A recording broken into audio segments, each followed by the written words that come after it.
떨어지는 칼날 잡다가 손절 나가고 영원히 안녕 하면서 보내준 기억이 있는데 이번에도 버릇을 버리지 못했습니다. 아 이거 너무 가격 낙폭인데 기술적 반등은 나올 거라고 생각이 들어서 오늘 마지막에 못 참고 샀습니다. 어떻게 될지 모르겠지만 시원하게 또 뒤통수 맞고.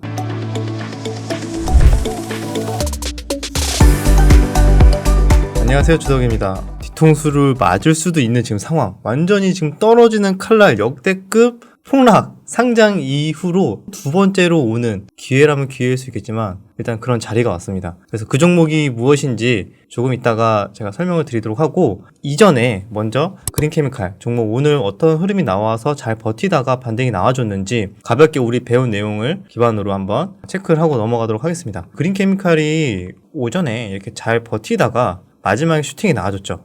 그래서 요 매매일지는 제가 이제 가져온 거는 요 타점은 명훈이, 프로게이머 김명훈 친구가 매매를 했던 요 구간을 가져왔는데, 요즘 배운 내용대로 나름대로 요 구간은 좀 잘 매매를 한 것 같아서 일단 가져왔습니다. 여러분들 공부도 될 겸 복습 차원에서 가져왔는데, 요 때는 좀 빨리 성급하게 산 모습이 있었지만 그 이후에 계속 버티는 모습에 계속 홀딩을 하다가 요 구간에서 다시 추가 매수하는 그런 게 나왔죠. 근데 요 구간에서 입절은 좀 빨리 하긴 했지만, 자, 요 구간을 이렇게 오랫동안 버티는 데에는 전날 거래대금이 터진 장대 양봉이 나온 이후에 오전에 이상하게 기준가, 종가죠. 그러니까 요 가격대를 깨지 않고 계속 버티는 흐름들이 나와요. 근데 여기에다가 심지어 오전에 코스닥이 계속 빠졌거든요. 이게 코스닥 오늘 자리입니다. 오전에 강하게 갭 상승한 이후에 계속 빠졌어요. 그래서 바로 1시간도 안 돼서 마이너스 전환이 되고, 그 이후에도 제대로 된 반등 없이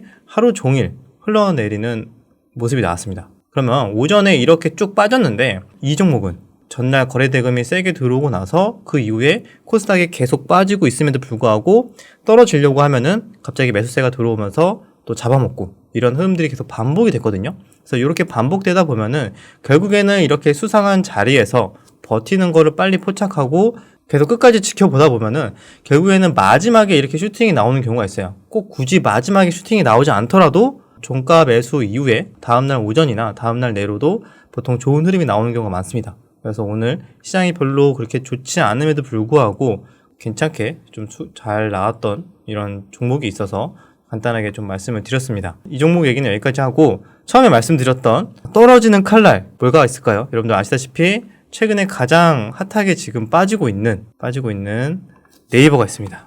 지금 연일 이틀 동안 무려 어제 8.7%, 오늘 7% 하락을 해서 보통 이 거래일 동안만 14%가 빠졌어요. 이렇게 큰 대형주가 많이 빠졌다. 그래서 이후로는 보통 크게 두 가지가 있어요. 첫 번째, 시티그룹에서 매도 리포트를 냈습니다. 그러니까 외국계에서 매도 리포트를 내서 이게 실적 대비 좀 뭔가 과대평가돼 있다라는 내용으로 리포트를 냈고, 두 번째는 네이버에서 이번에 미국판 당근마켓 중고거래 회사를 인수를 했습니다. 약 2조 원에 들여서 인수를 했다. 근데 그게 크게 시너지가 날까? 지금 이 상황에서 굳이 그런 걸 인수해야 할까? 라는 거에 대한 이제 물음표가 생기면서 이렇게 조금 강한 매도세가 나온 것 같은데, 제가 봤을 때는 외국계에서 작정하고 공매도를 하고 있다. 공매도 또는 주식 선물을 매도를 미리 매집을 하고 주식 갖고 있던 물량을 던지고 있다던가 어떤 이런 변칙적인 작전을 좀 하고 있는데, 자, 요 구간이 제가 처음에 말씀드렸던 게 상장 이후로 두 번째 오는 자리예요.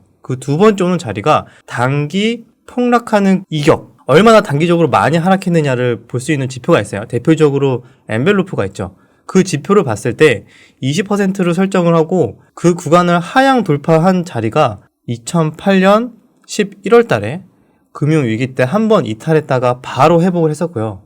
그 이후에는 지금이 처음입니다. 심지어 코로나 때도 이탈하지 않았어요. 코로나 때도 찍고 올라갔는데 그 부분 잠깐 보여드릴게요.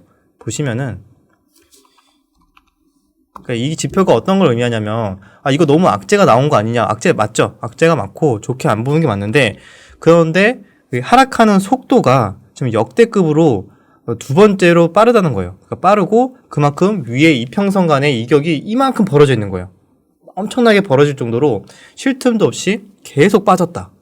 그렇기 때문에 보통 이렇게 가파르게 하락을 한 경우에는 기술적으로 반등이 나올 확률이 높다, 보통 이렇게 많이 해석을 하죠. 그런 구간들을 보통 해석하는 보조지표로는 이런 엔벨로프 20%를 설정해서 보는 것도 있고, 제가 이전에 설명드렸던 RSI, 과매도 구간 이런 것들 보는 것도 있고 여러 가지 보는 게 있죠. 뭐 볼린저 밴드 보시는 분들도 있고 기타 지표를 이렇게 활용하시는 분들도 있어요. 그래서 여기에서 설정을 저항선, 중심선 빼고 지지선을 20%로 한 다음에 설정을 하면 지금 요 엔벨롭보다 한 마이너스 3%대 좀 더 하락을 한 상태입니다.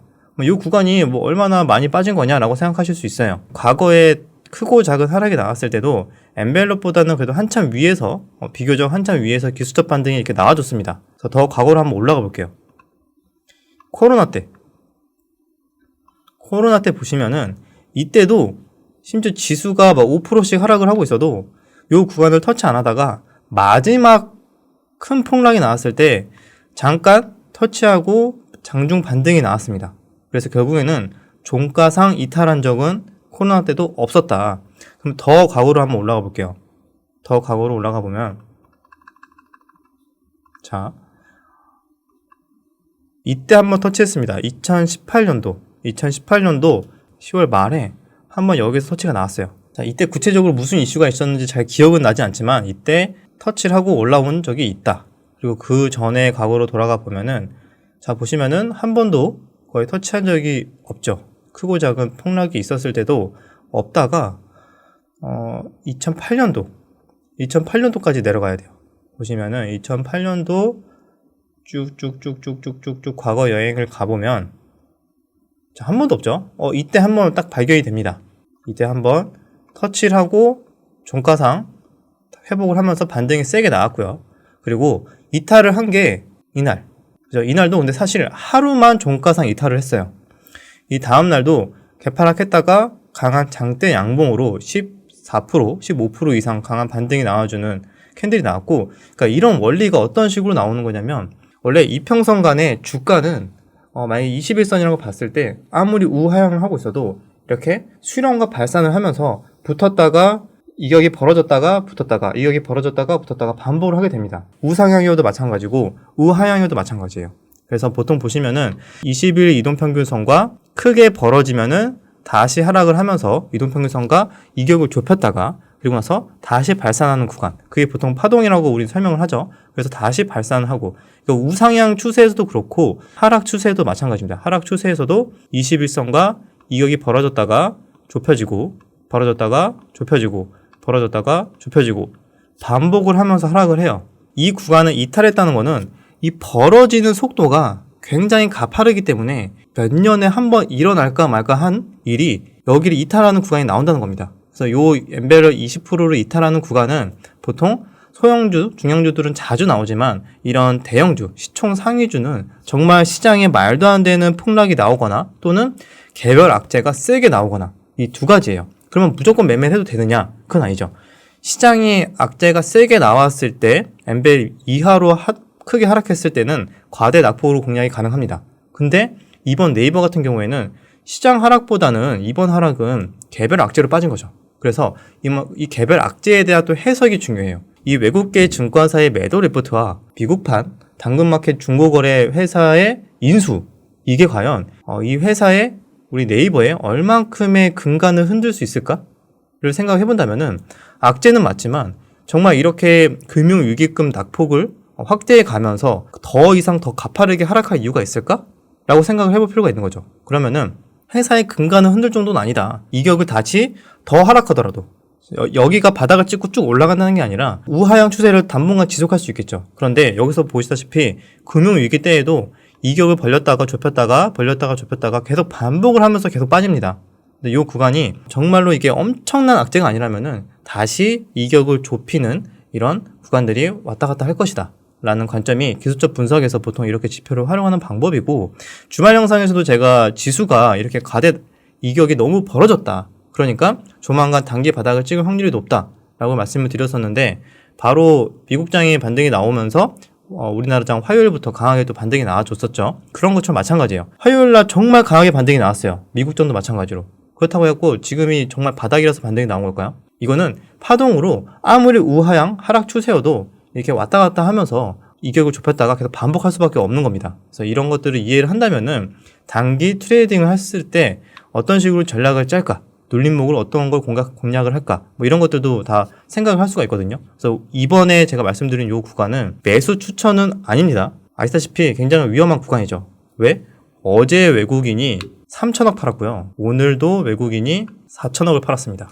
종목별 투자 보여드리면은 어떻죠? 어제 외국인이 3,160억 팔았고요. 오늘 4,170억 팔았어요. 역대급 매도 물량이고요. 이거는 정말 작정을 하고 외국계에서 지금 작전을 거의 들어왔다라고 볼 수가 있습니다.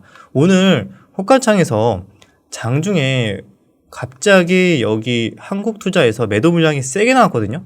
그러니까 한국투자 창구에서 매도 물량이 세게 나왔고 오늘 하루 종일 시티그룹이나 골드만, 모건 스탠리에서 매도 물량을 그냥 쏟아냈습니다. 이 이유 중에 하나는 우리나라 기관 투자자들도 보통 로스컷에 대한 기준이 있어요. 가이드라인이 있어요. 그러면은 이 기관 투자자들이 지금 포지션이 어떻고 어느 정도 주가 하락까지 만약에 하락을 시킨다면은 로스컷 물량을 먹을 수 있겠구나 라는 계산이 나올 수가 있습니다. 그래서 이 부분은 저의 내피셜이 포함된 거지만 이 외국인 투자자들은 작정을 하고 단기 폭락, 공매도와 갖고 있던 물량을 던지면서 단기 폭락을 만들어내고 단기 폭락에 의해서 어쩔 수 없이 울며 겨자 먹기로 손절을 할 수밖에 없는 기관 투자자들 이런 물량들을 지금 잡아먹고 있는 게 아닌가라는 생각이 듭니다. 그래서 이 면에는 주식 선물이라는 것도 포함이 되어 있기 때문에 주식 선물로도 매집이 이루어져서 양 사이드로 어느 정도 외국 자금으로부터 지금 조금 놀아나고 있는 조금 안타깝지만 좀 그런 흐름들이 나와주고 있어요. 그래서 사실 그렇다고 해갖고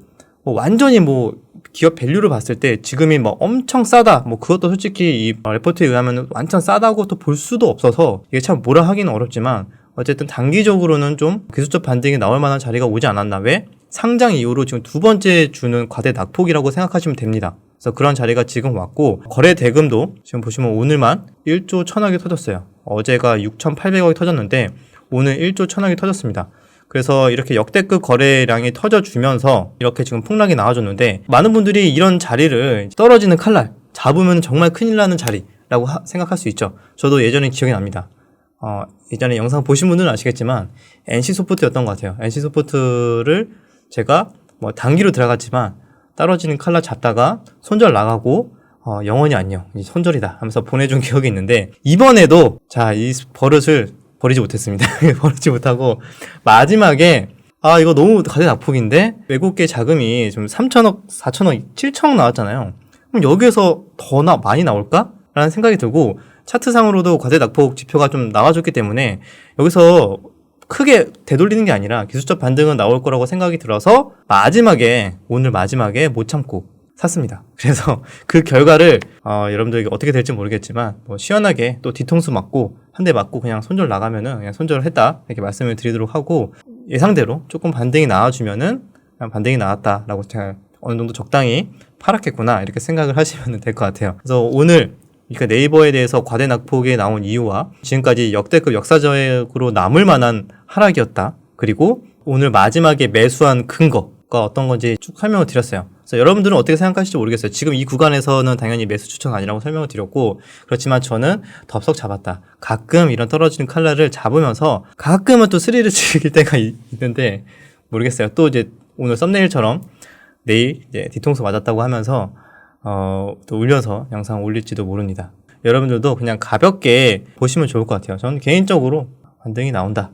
좀 더 한 70% 이상 좀 확률을 보고 있기 때문에 정말 이 지독하게 외국계 자금이 얼마큼 더 공매도 매물이 나올지 그거는 좀 알 수가 없어서 이게 하나 변수가 되긴 합니다. 근데 그 매도 물량이 조금만 줄어들어도 강한 반발 매수세로 인해서 일시적으로 반등 충분히 나올 수 있는 구간이다 라고 저는 개인적으로 생각을 하고 있으니까 한번 지켜보면서 함께 그냥 공부로 참고하시면 좋을 것 같습니다. 자, 여기까지 내용이 유익하셨다면 구독, 좋아요, 댓글 부탁드리도록 하겠습니다. 그럼 다음 영상에서 뵙겠습니다.